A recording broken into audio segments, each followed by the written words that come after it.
the Nigerian economy is expected to see a further slowdown in the second half of the year as it grapples with a mounting number of headwinds threatening to worsen the country's poverty and unemployment levels. Going by the performance of major indicators in the first half of this year, which includes real GDP growth rate at 3.11% in the first quarter, inflation rate at 17.71% as of May, fiscal deficit, naira depreciation, rising insecurity, and of course, electioneering that has now taken the center stage ahead of the elections. The country's economic outlook is, however, not showing any sign of respite, as these fundamentals are biting hard on both the citizens and the business environment. Well, let's look at Nigeria's economic outlook for the second half of the year. I introduced him earlier. He's the Chief Investment Officer, AfriInvest West Africa, Mr. Robert Omotunde. Thank you so much for your time. Thank you for having me. It's good to see you. It's my pleasure. Like I said behind camera, I said, the manufacturing DG of man has set the tone for this conversation.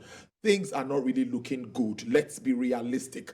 Even the IMF came out sometime last week to say that they describe it as tardy response to all of these issues that we contend with as a country. First, what is your overview with what's on ground? I know there's a lot. We have a lot to really talk about, but let's just start somewhere. What are the fundamentals, or what are the fundamentals you think will shape the remaining part of this year?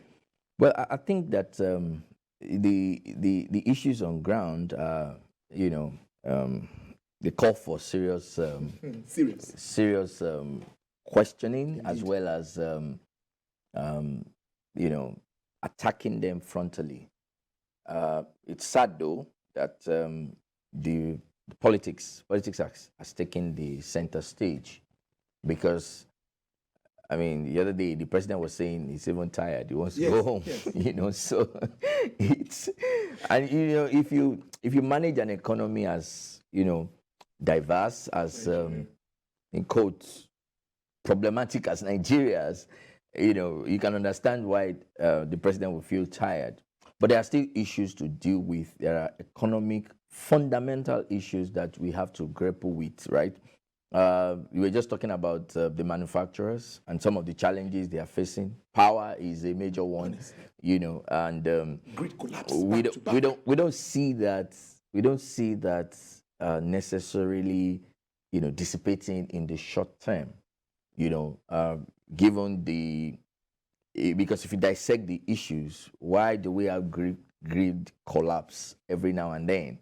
We have a power system that is still centralized, where whether you are producing in Lagos or Ogun or anywhere in Delta, we're centralized to the extent that you send power through the national grid and centralize it at Oshogbo before it is then now redistributed, I would say. So these are some of the issues with power, the centralization of the grid itself. Without trying to dabble into what you have already discussed in the previous section, when you now look at all the economic issues that we have to face from the perspective of growth, this year, the growth of our economic growth has been hindered by so many factors. Inflation being one, rising inflation, unemployment has continued to rise, with people not having jobs. The insecurity concerns in the country has also compound that problem, because, I mean, if you dissect Nigeria's labor force, the tendency is that agriculture employs the most in Nigeria today.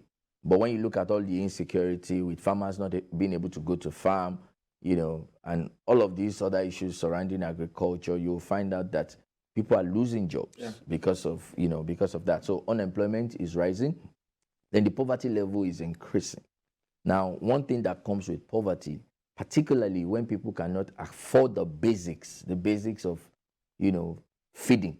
I think food is perhaps most fundamental, right? Clothing, people can afford to wear one clothes for as long as they can eat, they can survive. But food is something you must have every day.